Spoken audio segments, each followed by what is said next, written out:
12's Nation, brace yourselves, because things are heating up in Seattle. One of our offensive line anchors wants to stay, but his future is still up in the air, and that could shift the whole game in the coming days. Meanwhile, over on defense, there's a serious battle going down in the quarterback room, with a Pro Bowl vet lurking around the building as a potential addition. And if that wasn't enough, a pass rush monster might be hitting the open market, and his name is lighting up the Seahawks rumor mill. Everything is happening all at once, and if you're not locked in, you're gonna miss the thread of the season before it even kicks off. So stick with me till the end, smash that like button, hit subscribe, and turn on notifications, because today's news comes in a triple shot, and none of it is worth skipping.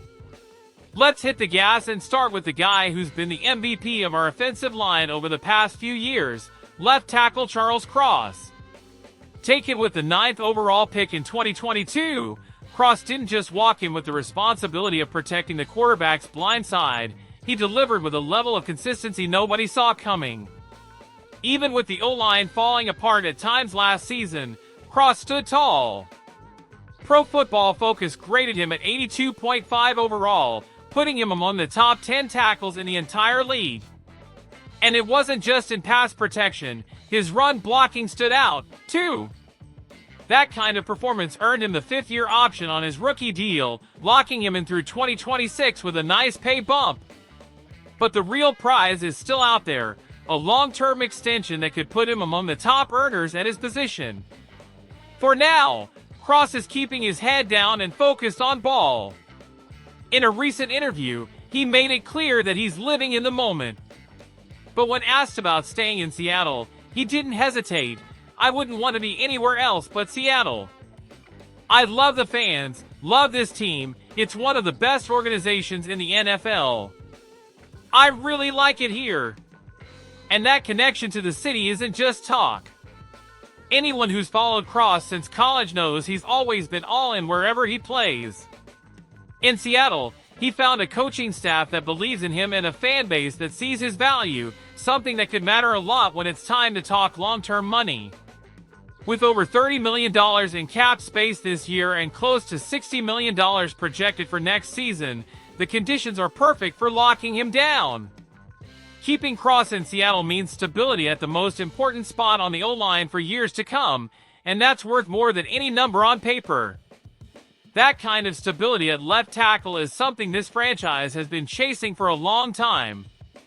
Not since the Russell Okung days have the Seahawks had this level of reliability at LT. Signing Cross for another 5 or 6 years could be the foundation for building any sustainable offensive plan, whether it's with a seasoned vet under center or a young QB in the pipeline. But building a roster isn't just about the O-line, the defense is also front and center. One of the tightest battles this offseason is at quarterback, where the 3rd starting spot is still up for grabs. With Devin Witherspoon and Rick Woolen locked in as starters, the competition is between Josh Jobe, Shamar Jean-Charles, and rookie Nehemiah Pritchett. Jobe, who started out on the practice squad, stepped in late last season and replaced Trey Brown, and now he's the favorite internally. During open practices at OTAs and minicamp, he's been making plays, grabbing picks, sticking in coverage, and showing consistency. The question is, will the coaching staff really go all in on a homegrown solution? Sure, betting on developing talent has its upside, it's cheaper, there's room to grow, and chemistry builds naturally. But when you're aiming to compete at the highest level, experience matters. Having someone who's been in pressure situations, made big plays, and knows how to react when it counts might be the difference when January rolls around.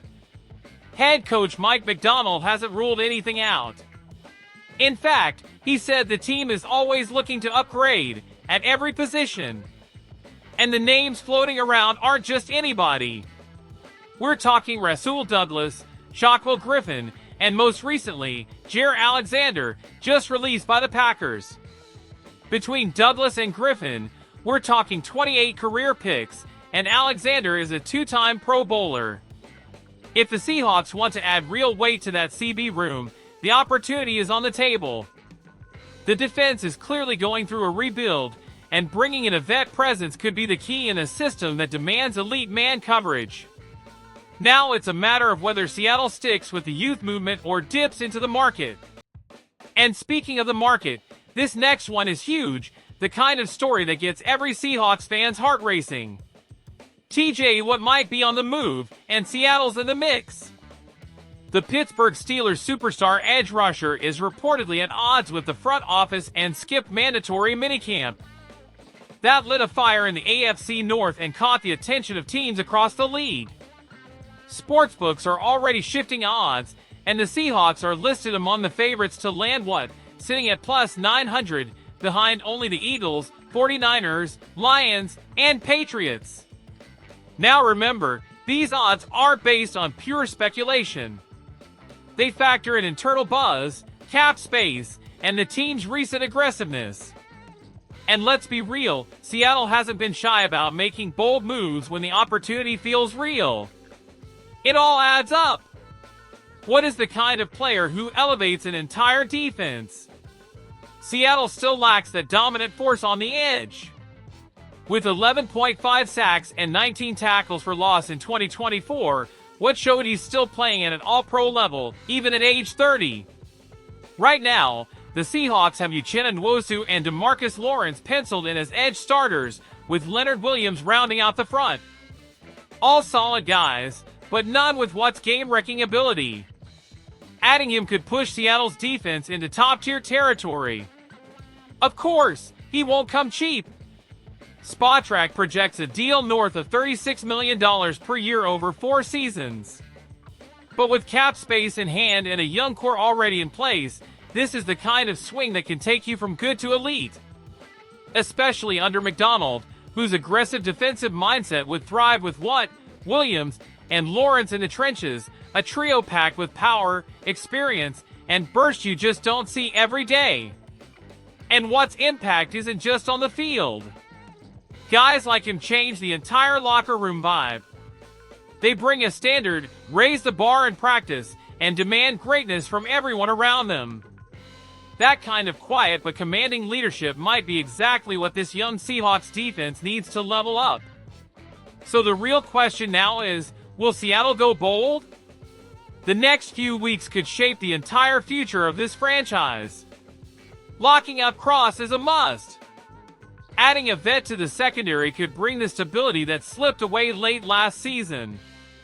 And going all in on Watt?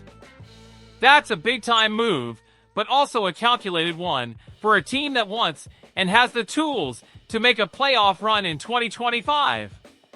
With the core set and a new culture building under Coach McDonald, the Seahawks might be one major decision away from making real noise in the NFC. And the time to act is now. So let me throw it to you 12s. If you were John Schneider, what would you do? Would you open the vault and lock down Cross for another 5 years? Would you bring in a battle-tested vet to compete for CB3? And most of all, would you pay the price to see TJ Watt rocking the blue and green in 2025? Drop your take in the comments, because your opinion matters big time to help this channel grow. And don't forget to hit like, share with other Hawks fans, and subscribe if you haven't yet. This is where you stay locked into everything happening with our team, always with real info and true analysis. Let's make some noise, 12s. Go Hawks!